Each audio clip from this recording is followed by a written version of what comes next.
Hi and welcome. My name's Andy Torres. I'm the director at the American Embassy School, and I'm really happy to have everyone here for our webinar today on social emotional learning. This is one of many webinars that we've been doing on a variety of topics since late June.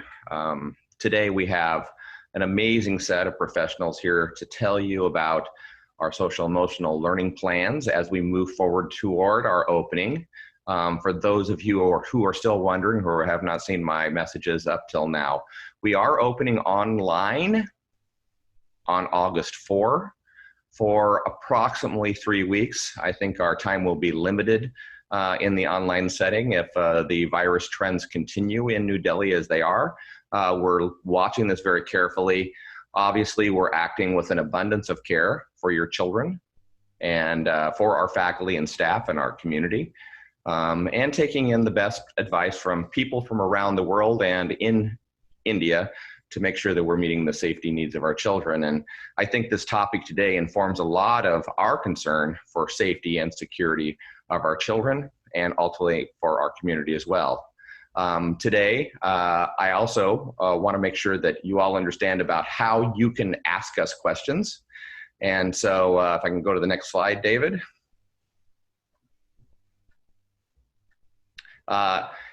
In this webinar today, we've disabled the chat because we want to make sure that people are focusing on our Q&A. And our Q&A will be posted on an ongoing basis throughout this webinar. Our team is online and answering those questions as we are presenting. And so I encourage you to dive in and leave us a question. The best way to leave us a question is to leave it as a simple one-question statement. If you throw a bunch of questions in one question box, we have a hard time addressing those all at the same time. So don't be afraid to ask several questions over a period of the webinar. That's certainly expected and normal. A lot of people are doing that for us. It's very helpful for us to get these questions in front of us. We are tracking the parent questions along the way through all of these webinars, and it helps us to connect and understand our community's needs. I think community need is at the heart of where we are today as an organization. I refer you to our statement of our culture of belonging. We believe that we build from an internal strength from our diversity, and all of our teams, not our counselors, our leadership team, our teachers are committed to nurturing that culture of belonging throughout our school. And so we're going to support our children's academic growth, obviously, but this social and emotional growth piece is so important and at the heart of what is an amazing piece that is the American Embassy School. I'm going to turn the slides over to my colleague, Dr. Shirley Drosy. Shirley and I have been working closely together for the last many months, and I will allow her to get us started on the content of our program. Shirley. Thanks, Andy. So I'm Shirley Drosy, and I'm the Director for Teaching and Learning at the school. And this will be my fourth year at the school. And a lot of the work that you're hearing about today has been ongoing in the school for certainly all the years I've been at the school. One of the pieces that we started working on 3 years ago was strengthening our program with counseling and with learning support services. And this year in particular, the importance of connection and caring and emotional stability in the classroom has been heightened even more through what we're learning about effective online programs. And so we are continuing our work on looking at best practices, not just in a regular classroom, but in the online learning environment, and that focus on social emotional support throughout the community. So as you hear our presentation today, you're going to hear a variety of ways that AES has been supporting and will continue to support and even step up our support for kids in this uncertain times, and also in that online environment, as Andy said, and as we move into hopefully back to campus soon. To enhance what the school delivers, we have partnered with a couple people, and going forward this year, we have a new partnership with Dr. Josephine Kim, who is a professor of counseling services at Harvard University. She will be joining us, and that means she will be doing some parent presentations this year, as well as working with our staff. And then we also have had for the last 2 or more years a partnership with the Truman Group. So Dr. Sean Truman is actually here with us today to talk a bit about the work that his group does and how he has been supporting us. So Sean, I'm going to let you take it from here. Thanks, Shirley. It's a real pleasure to be with all of you. As some of you may know, I've had the opportunity to be at the AES campus over the course of the last several years, a number of times. It's a remarkable school and really a remarkable collaboration. I know that the entire administration has really been dedicated to making sure that there is a strong emphasis on social and emotional learning as you enter the next year, which is, of course, given what everyone has been experiencing over the last 4 or 5 months, I think really an appropriate and very sensible thing to do. So what I want to do is just very briefly tell you a little bit about us and then talk about how we're involved in supporting the school. I'm the Chief Medical Officer of the Truman Group. We're a group of practice now of approximately 50 clinicians. We take care of people living internationally all around the world, and we do that work primarily remotely. In the course of that work, we have increasingly been involved in international school communities, including AES. And our work with AES, and with Shirley, I think, does go back 2 or 3 years now. We're a practice that provides direct services to members of the community, and we take care of a lot of people in New Delhi, and we take care of a lot of people in the AES community itself. But in addition to that direct service that we provide, we also are involved in helping steer some of the work that the school is doing with regard to providing support to kids and to members of the faculty as well and families in the community. I think one of the things I want to stress, and I'm not saying this as a Pollyanna, I don't work for AES. I'm a collaborator of AES, and I've been really struck by the dedication of the administration and the focus on really being thoughtful and intentional about doing the right things for the right reasons with regard to providing social and emotional support to your kids. And I think that that's really appropriate and actually central to the educational mission of the school as we go forward. I think that the primary problem that we're going to encounter as we re-enter normal school year is going to be the adjustment that's required from everyone as we go from this really difficult situation that we've all been through over the course of the last 5 or 6 months to getting back to a more normal platform. And I think that focusing on the emotional well-being of your children is absolutely central to the educational mission of the school. One of the things I just want to add is the idea that as we re-enter the school year, I would really encourage you to be thoughtful about the key component here, which is that we want to help them adjust as they re-enter. The idea should not be that we're going to power through this and just inundate them with an endless stream of hours in front of screens. That in fact, the best practices here are very much in line with what your administration and your school is doing, which is to be very intentional and thoughtful about developing curriculum and delivery that is about focusing on not just the educational components, but also the emotional components of your children. One of the other things that the school has decided to do that I'm very supportive of is they want to make sure that this counseling department is well supported as well. Clearly, as everyone has struggled in the course of the last months, the burden on counselors is very high, and we expect it to be a busy period for them. The administration and the school has asked the Truman Group to be involved in helping support them professionally in terms of providing consultation and clinical backstops so that they are easily able to refer if they need help. Which brings me to the slide in front of you. You're always welcome to reach out directly to me. The name Lydia Carlson there that's below my email she is our practice manager, and she's the gate through which anybody who wants to get services directly with us needs to go. If you just email inquiries@trumangroup.com, it's a very simple and very sort of efficient way to be in touch with us. And then we'll have somebody respond and we can get you started with care. And so you should just know that there is this wraparound sort of coordinated effort here. The school has been very intentional and has done a lot of work behind the scenes. I'm going to call out Shirley. She and I have met many times over the course of the summer, and she has been tireless in her efforts to move this forward.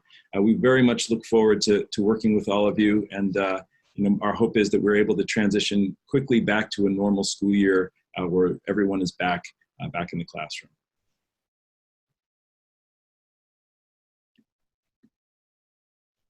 Thank you, Sean. And now I'd like to introduce Mr. David Landis, who will be joining AES this year as the Director for Student Support Services.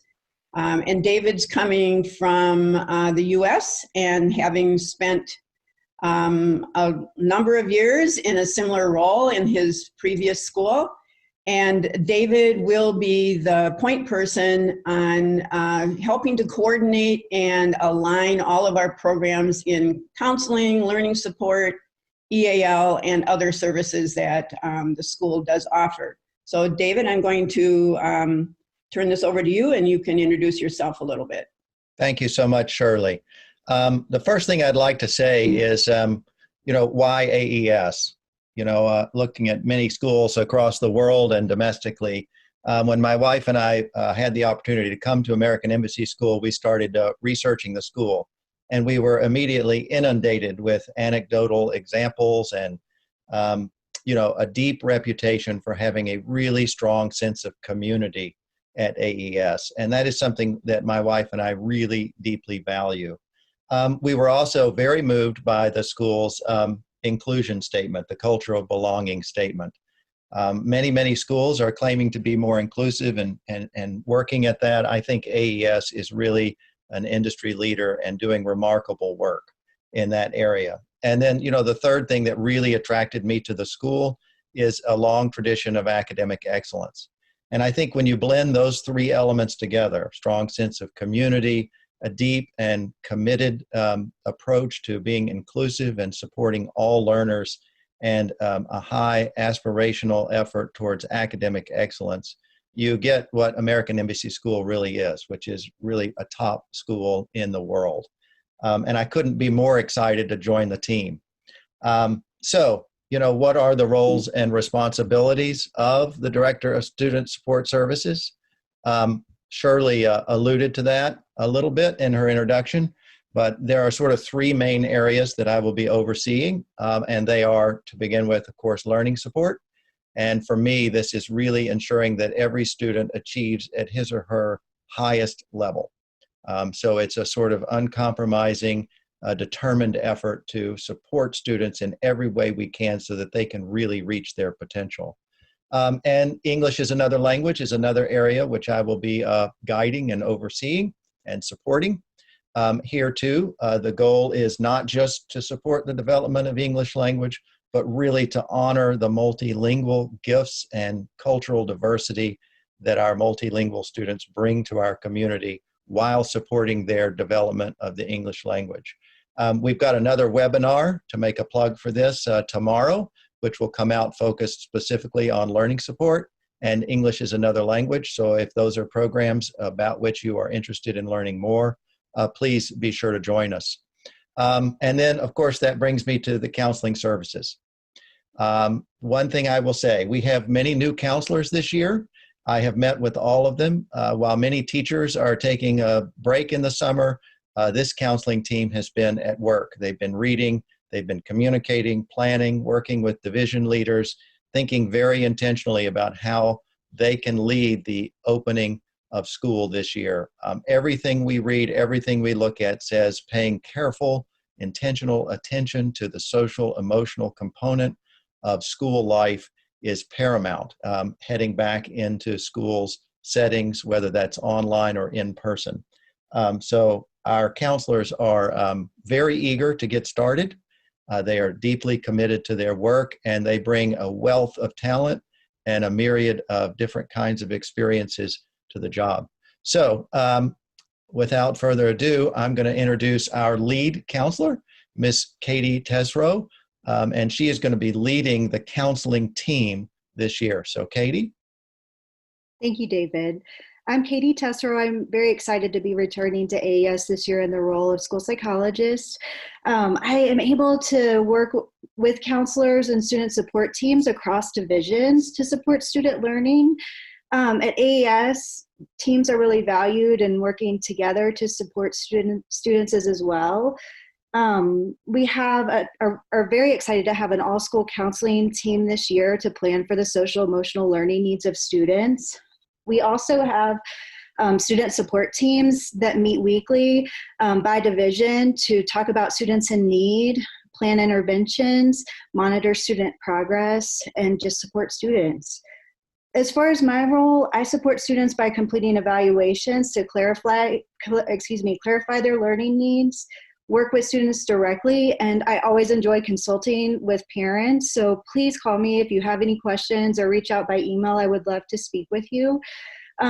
Some parents contact me, especially if their students have been evaluated outside the school setting and they feel like their student could be better supported by the school team if the school is aware of their child's learning needs.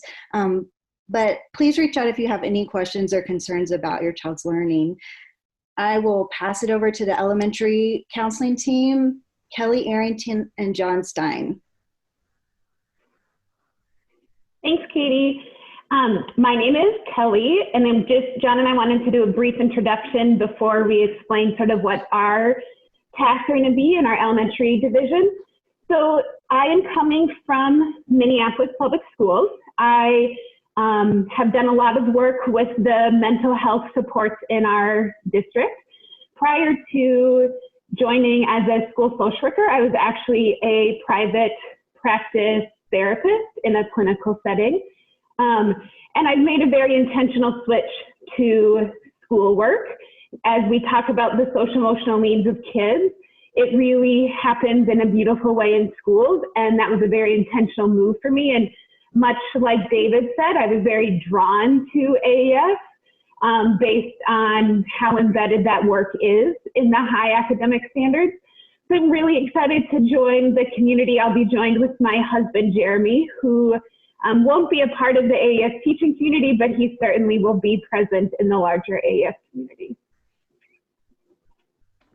Hi, I'm John Stein. I'm going to be working with Kelly as the other elementary school counselor. I'm actually a New York State certified school psychologist, so I've worked in special education settings and very familiar with evaluations and supporting learning support staff.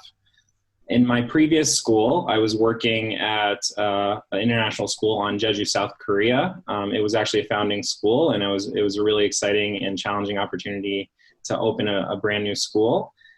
And I'm really excited to be a part of AES, which has been, of course, well established and around for many, many years, and just really excited to work with a comprehensive, supportive team. So in the elementary, one of the things that John and I really see as a privilege is that we get to work with multiple communities, students, teachers, and families. With our students, John and I are going to support all students. Teachers, we will partner with all grade levels, and really with families, we see you guys as experts of your students. You spend the majority of the time, and as Dr. Torres has said, as we start with some online learning, you're going to play a really strong role in supporting your students, and so we are here as a support system to support you.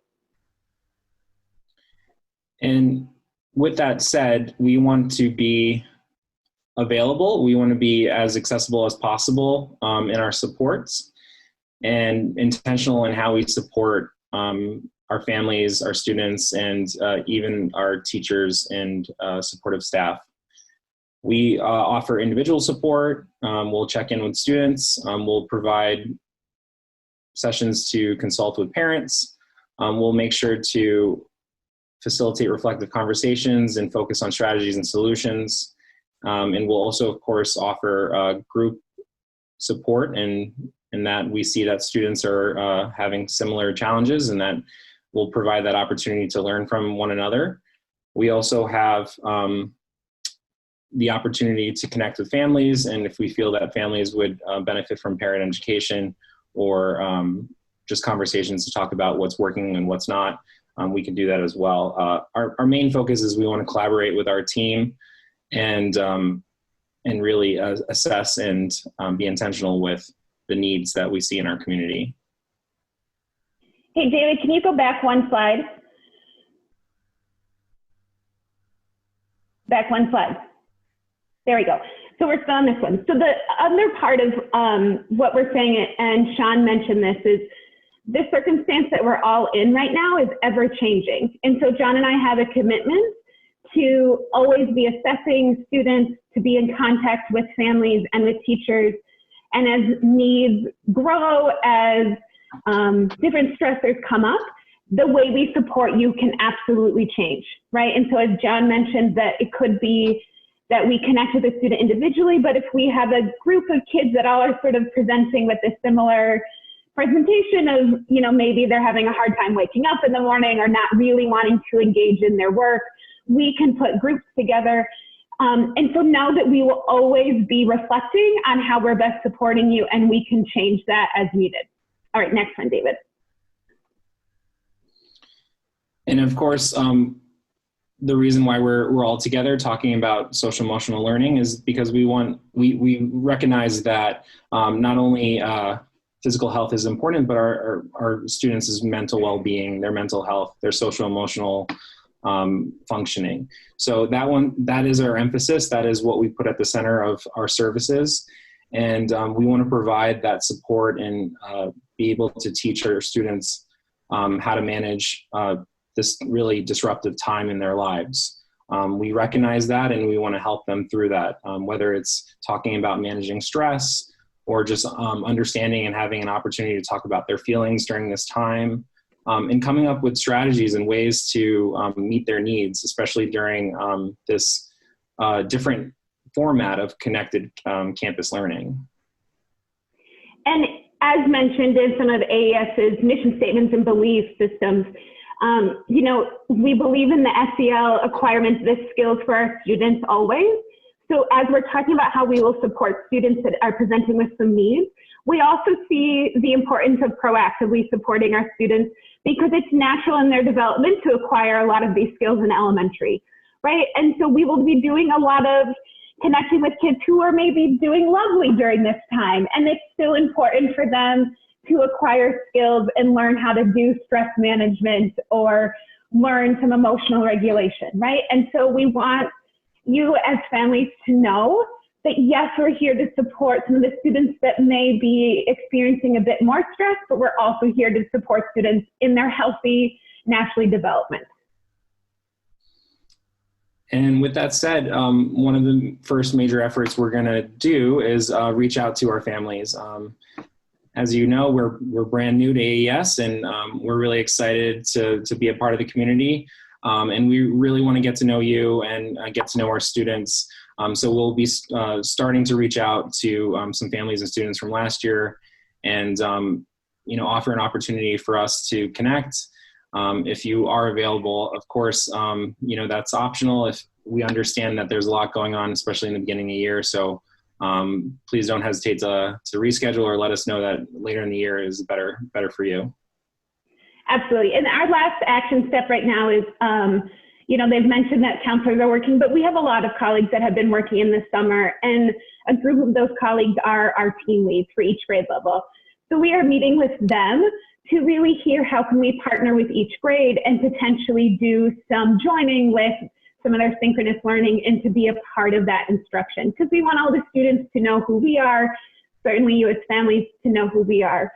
So I speak for John when I say we're both really excited to be a part of this. John and I have gotten some time to be together virtually, and I am really happy to be a partner with him, and we're looking forward to meeting all of you when we can. So next up, I will pass it on to our middle school team.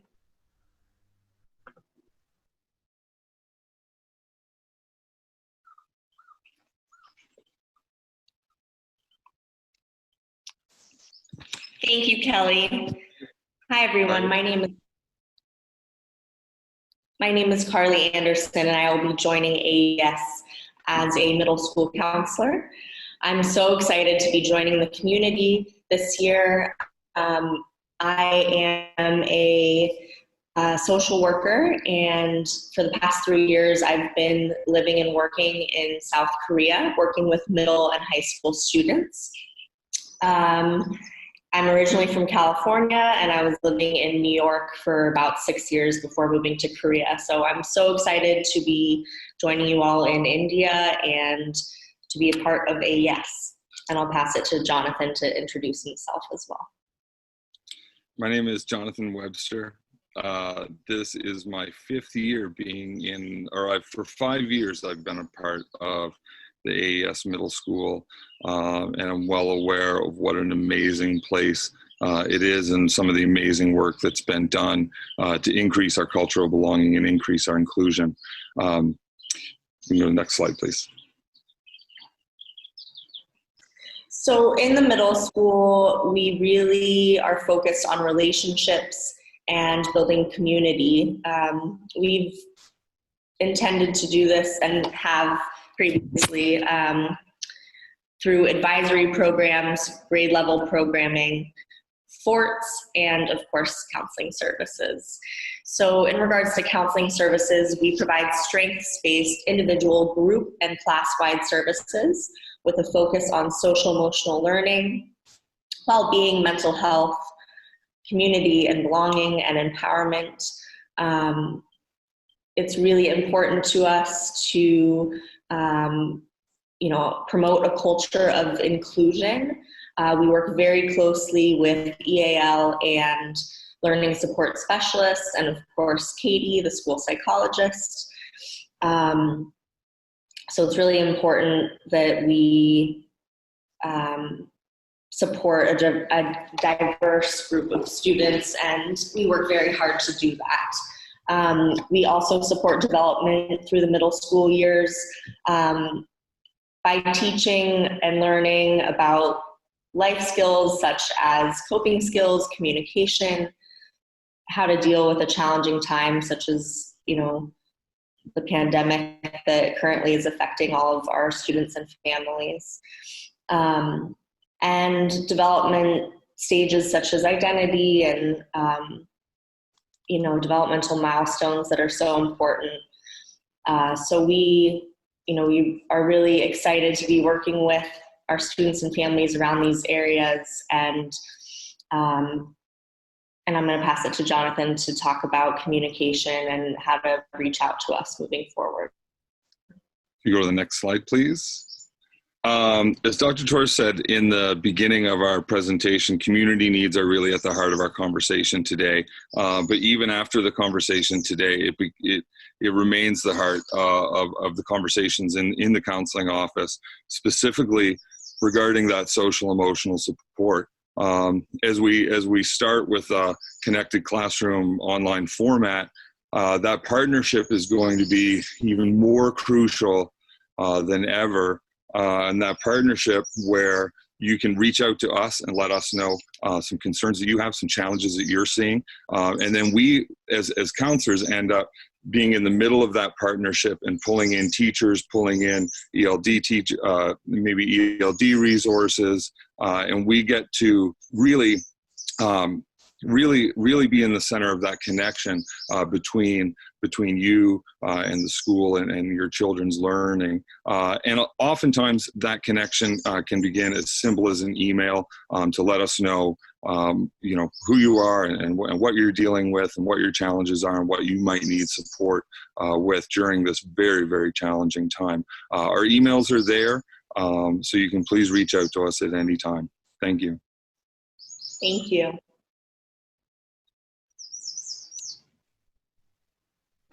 Hi, I'm Angela Mack, and I'll be speaking on behalf of the high school counseling team. And I just want to echo Jonathan's sentiments about reaching out to your counselors, because we are the center, I would say, a bridge between your student and the school when it comes to concerns. We have 4 counselors in the high school. We have 3 comprehensive counselors, which university and academic counseling is included. So Christina Alcos will counsel students last names A through H, Alan Graveson, last names I through O, and Richard Thompson, last names P through Z. And again, I'm Angela Mack. I'm the social emotional counselor of the entire high school. And I am as well coming from Jeju, South Korea as an elementary school counselor, and Seoul, Korea as a high school counselor. And prior to that, I was a high school counselor in Washington, DC. And in the high school, the culture of belonging is also extremely important to us. So at the beginning of this school year, and starting in August, our goal is to meet with every single student. And we're gonna start that with myself, starting with all referrals from counselors and faculty referrals, excuse me, and reaching out to all grade 9 students and 10, 11, and 12. As with the comprehensive school counselors, they will be reaching out to all new students and then seniors 11, 10, and 9. And we're doing that very intentionally. With grade 9s and new students, they're going to be new to high school or new to Delhi. So they're gonna have some very specific needs and very specific concerns. And we want to be able to listen to them. We want to be able to hear them and address those concerns. And with grade 12, of course, this is a time of their senior years of IB or AP and university counseling. So we want to get that ball rolling as well. We also have what we call our home base, which is our advisory program, and it meets weekly. We're looking to expand that program, but what that program specifically is to build peer-to-peer relationships, as well as introducing another caring adult.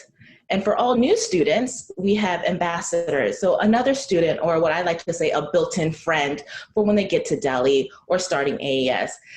These ambassadors should have already reached out to your students. So if they have not, could you please email me so I can make sure your ambassadors have reached out to your new students. For all freshmen, we have what we call the freshman seminar. And this seminar meets once every 8 days in our 8-day cycle. This year, due to the global pandemic, we're also gonna invite all new students. And this is to another reason or another place to build community and relationships, but also how to be successful in high school. But while we're online, we are going to do something a little bit different, what we're calling the first 8 days. And the first 8 days is going to be a bit different than what we did last semester. And it's going to be very intentional on building relationships and building community. Just to echo what everybody has been saying, all the research has shown that relationships need to be built. And in the first 8 days, that's what we're gonna do. We're gonna build relationships, and we're gonna have lessons on how to be successful online, from organizing your laptops and study tips, and everything else that your students will want to know. So we're currently building that, and then we're gonna slowly introduce the teachers and then the academics. And now I'm gonna send it off back to David.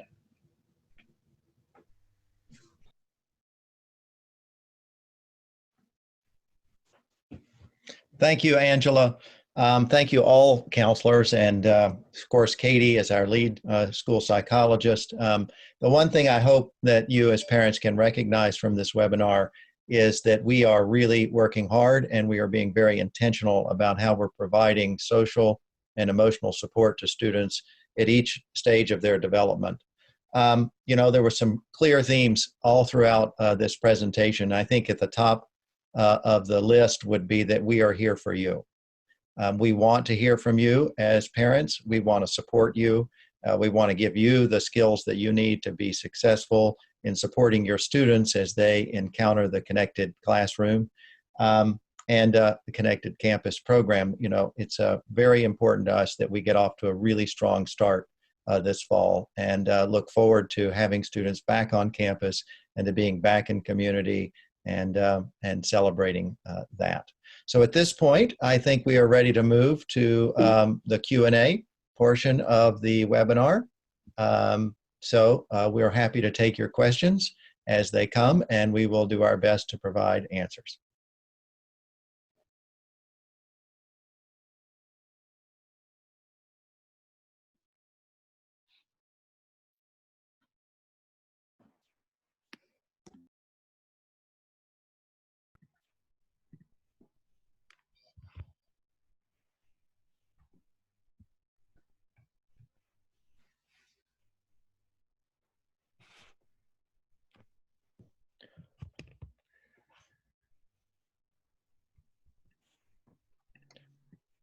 Hello, everyone.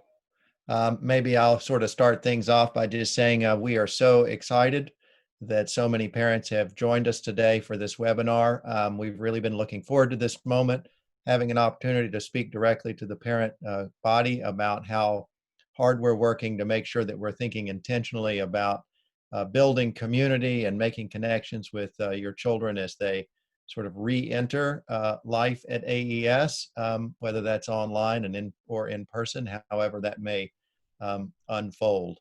We do have some questions coming in, which is really great to see some response from parents. I thought maybe following up on a previous question about how elementary school students are assigned to the counseling team. Kelly provided an answer to that question. I thought Charles might want to weigh in a little bit and just explain that philosophy of how that's being handled, and then we'll look to some other questions. Hi, everyone. In terms of assigning counselors in the elementary, we realize that there are going to be specific situations where Kelly and Jonathan have to take a certain grade level. For instance, as we talk about them popping into synchronous things in the first few weeks and being part of the teachers group meeting with kids, we'll have to assign them and break that out and share the workload. One of the things, though, that we really want to make sure to everyone is that every student and every parent feels that they are approachable at any time. That if your student happened to feel more comfortable approaching one or the other of them, that's perfectly okay. Again, that's us trying to meet the needs of all students, and the idea being we want students to feel comfortable and secure in our environment. So there will be some occasions where they're assigned, and that may be the first face that your students see, but we really are trying to create an environment for our families and students that allow them to have some choice, that allow them to go where they feel most comfortable, particularly in these early days. Yeah, thank you, Charles. There's another really good question here from Vandana Stapleton, looking at the first 8 days and asking this question about synchronous and asynchronous and time zones. This is a complicated question. I'm not sure who the best person to speak to this is. Maybe Nada, you could talk a little bit, because I know we're using a variety of strategies across the 3 divisions to address this synchronous and asynchronous challenge with regards to time zones. Yeah, I can speak a little bit to that. Thanks, David. And I'm sure that my colleagues can jump in and share as well. We're really cognizant of some of the challenges of supporting across all of our time zones, but we're also extremely committed to making sure that all of our students feel as engaged and all of our families feel as engaged as possible as we go through this. One of the things that really became clear to us as we worked through our continuous learning in the latter part of the academic year last year is that our campus and our community is much greater than the facilities that we sit on. It's much greater than the buildings that represent our campus. And so finding ways to enhance and build those connections are really important for us.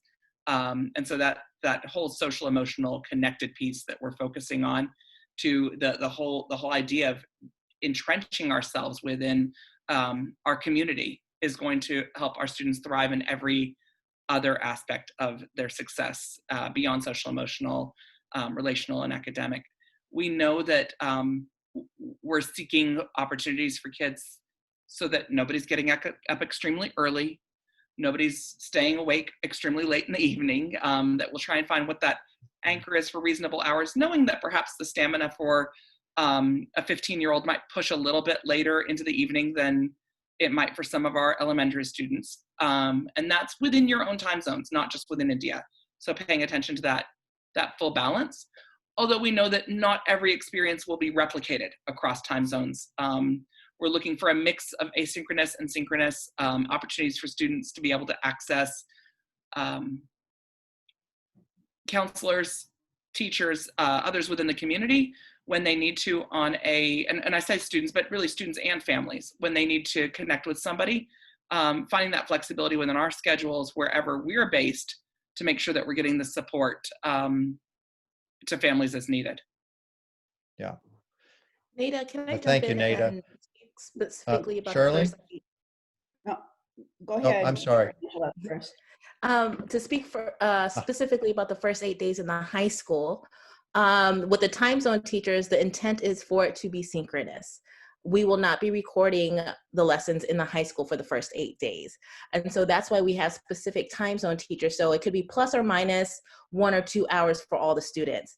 And to answer somebody else's questions, that's how we're attempting to facilitate relationships beyond beyond the limits, or excuse me, beyond the limits of our physical spaces. So each time zone team will be roughly, we're still getting the numbers in about where everybody is located around the world, but we're hoping for a small cohort of maybe 6 to 8, maybe 10 students per time zone team in the first 8 days, so that they can create these tighter relationships, tighter bonds as they go into their classrooms the next week. yeah, that's great. Shirley? Yeah, and I would chime in that we know that this is high concern for everybody, and the work that the counselors, and actually we've had a task force last year of, what did we call it? The Social Emotional Behavioral Task Force, taking a look at how can we make sure that we have a foundational thread throughout the school that deals with the needs of children and young adults as they develop, and we pay attention to that whole child piece. And social emotional wellness stems from kids feeling secure and trusting their peers and their teachers. And also an important piece of this is the school partnering with you as parents, and knowing that those partnerships and that your child feeling supported on all fronts. And so we know that all of this is key to being a caring community, and know that there's a huge body of research out there on social emotional learning, and the school teachers and counselors and administrators are drawing from that body of research.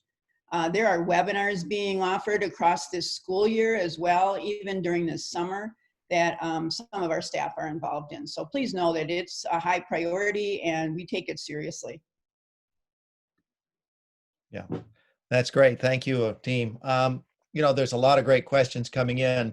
Farbad Yousefi has some really thoughtful question, and I thought maybe Charles could respond to that. Sure.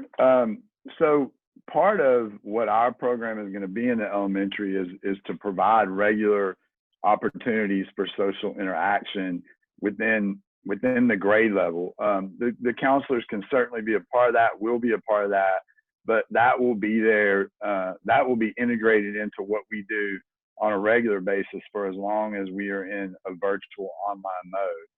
In terms of ambassadors in the elementary, that gets a little complicated because we have such a wide variance. I mean, a 6-year-old being an ambassador is difficult to organize and have that, because now you're putting responsibility back on adults and parents to make sure those meetings happen and to follow up. We also feel that in those environments, it's important for our teachers to be there as kids are developing their social norms and understanding of what groups and what's appropriate behavior and what's going on in a virtual world. So we really felt like, for us, we wanted that time and those social interactions in the beginning to be structured and guided by teachers. So so I've mentioned this in the elementary webinars up to this point, but we're committed in that first week, 5 to 8 days of instruction in the virtual mode in the elementary is that we're not jumping right in, as Sean said earlier, we're not jumping straight into instruction and here's your assignment for today and this has to be done by this day. We are going to spend significant time at the beginning of school creating an environment where our students feel connected and safe, And we will also, along the way, as we're doing that, get them familiar with tools, familiar with each other, so that when we do begin to go to the curriculum and have those lessons and that content instruction, they have the confidence and security that they're going to be successful. But we just think in the elementary that type of community building in this virtual environment is best done with the guidance of teachers. So I hope that helps you out, Forbo. Yeah, that's great, Charles. Ilva, you said suggested maybe you wanted to make a comment on this question. No, actually, I wanted to pass it on to Jonathan Webster, who takes care of the middle school student ambassador. And thanks for being here, Farbod. Yeah, I'm very glad that question came up, because I failed to mention the middle school ambassadors. And actually, I just met with them before coming to this meeting. So it was really exciting for us to get some of that work done. One of the big roles of the peer ambassadors is to welcome, in the middle school anyways, is to welcome the new students that are coming. And so we usually pair grade 8s with grade 8s, grade 7s with grade 7s. This year, and this gets to another question about grade 6 peer ambassadors specifically, usually in the spring, we take a cohort of grade 5s that are eligible to be a peer ambassador, and we train them up. And a lot of that training involves the physical setting of school and the scheduling, the schedules, educating them on that so they are able to answer those questions. With us not being in school in the spring on campus, it was difficult to do that. So we haven't had grade 6 ambassadors enroll in the program yet. That will be the plan, and we will make sure that the services that the grade 6s would receive from the peer ambassadors will be received. So when they come, they will have a buddy, they will have a contact person. But just to be transparent, the grade 6s, for them, that's not established yet. So this week, for all new students, they should be contacted by one of the middle school peer ambassadors to initiate that welcoming and that sense of belonging. The other question that came up specifically for middle school is, what is our split? Last year, and at the end of last year, we decided we would continue with a similar split that we had last year, which was having one counselor doing grade 6 and 8, a split of grade 6 and 8, and then the other counselor doing a split of grade 6 and grade 7. The way that it's set up right now currently is that I would do grade 8 and the first alpha set of grade 6. So that would be A to K. Carly would be taking L to Z in grade 6 and also grade 7. This was a format that we had last year, and it worked quite successfully. 3 grades, 2 teachers, 2 counselors. So that is how, like I say, moving into this year, that is what we've established for this year. And just while I've got the floor, Jonathan. While I've got the floor, just another question came in. Good. About, okay, great. can a grade 6 child volunteer to be a peer ambassador? I would ask them to just email me directly, and that would be the best way we can move forward with that. Thank you so much, Jonathan. Thank you. I don't see any more open questions at this point. That's great. I really hope we've been able to address your concerns. Andy, would you like to say a few words as we prepare to close down this webinar? Thanks, David, and thank you to all of our panelists. I think I continue to be impressed and amazed by the depth of talent at this school. It's one of the things, you mentioned the amazing focus on academics and learning and community, David. When visiting the campus, was sort of just awestruck by the amazing talent that is within this organization. It's an honor to work in this school with these people. Tomorrow, we are doing another webinar on our learning support and our English as an additional language programs. I know many people have some questions on the delivery model and what that looks like in the online environment. And again, another parade of amazing, talented people coming to speak to you about the programs here at AES. Shirley, I saw you raise your hand. Did you have a question or a comment? Yeah, I wanted to say that, we are we're all in this together. And I think an important piece for you as parents to know too is that some of the counselors every year at AES run parent coffees about key topics across the year. That will continue. And Dr. Sean Truman and Dr. Josephine Kim will also be offering parent webinars. Sean actually offered 2 parent webinars in May, and those were well attended. And we also have those folks, of course, working with our faculty. So just know that the support and the education and the assurance of what we're doing is an ongoing effort with the school. Yeah, and I guess that, you know, one of the things that, and I see this last question coming up around stigma and concern and stress around COVID, and if a child becomes a COVID positive, is there going to be some concerns for that individual child? And that's certainly a big question that schools are dealing with all over the world. And I'm going to tell you directly that our team is prepared to deal with that. I mean, I think this is a reality of our current situation. We're going to be accessing the best talent and the best research and the best advice, thanks to our partners like Dr. Truman and his group and other schools around the world. But the bottom line is we're all in this together.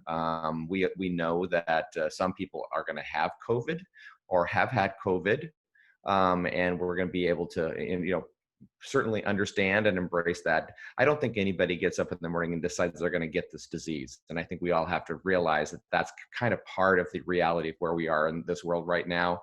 You know, we're open, armed, and well, it goes to the heart of our culture of belonging. And so let's just realize that we're here to support each other. Thank you very much so much for the questions this morning, evening, or afternoon, depending on where you are in the world. Dr. Truman, thank you so much for joining us. We appreciate your partnership. Sean and I have not had an opportunity to meet personally, nor to have any conversations, but I look forward to doing so in the coming months. And I will let us sign off. We'll answer a couple last questions here online if you have them as we wrap up here for the next couple of minutes. Thank you so much, and we will see you tomorrow. Bye.